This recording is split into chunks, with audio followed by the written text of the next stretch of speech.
আমরা প্রিয় দর্শক, আমরা এই মাঠে বসে আমার হবি ভাই অনেক যত্ন করে অনেক মেহনত করে ভাত নিয়ে আসছেন খেতে। আমরা সেই মাঠে বসেই ভাত খাচ্ছি। আসলে এটা একটা পুরনো স্মৃতি।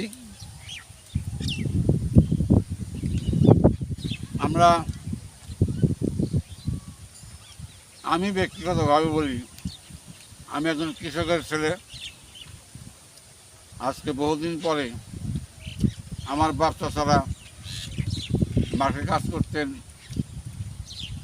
আমি ভাত নিয়ে যেতাম, তারা মাঠেই ভাত খেত। পাশাপাশি সময় পেলে আমিও তাদের সাথে খেতাম।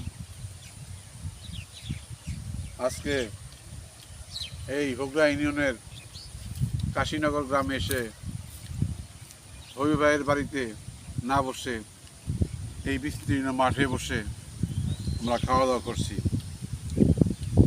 খাওয়া দাওয়া খুব সুন্দর হচ্ছে।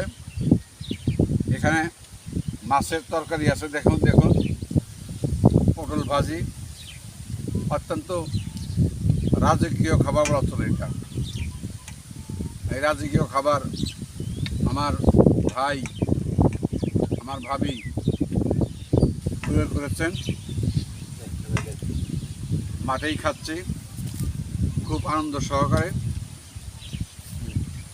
আপনাদের দেখাচ্ছে এই জন্যই যে গ্রামের এই নৈসর্গিক এলাকায় আপনারা ভালোভাবে দেখুন এখানে তারা কিভাবে জীবনযাপন করে, কিভাবে দৈনন্দিন কার্যক্রম পরিচালনা করে।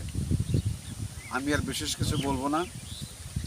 আজকে এই ভাত খাওয়ার সময় আপনাদেরকে শুভেচ্ছা জানাচ্ছি এবং শুভ সকালের শুভেচ্ছা জানিয়ে, যদিও সকাল গড়িয়ে এখন দুপুরের কাছাকাছি, তারপরেও আপনাদেরকে ধন্যবাদ জানিয়ে আমি এখানে বিদায় নিচ্ছি। আসসালামু আলাইকুম ওয়া রাহমাতুল্লাহি ওয়া বারাকাতুহু।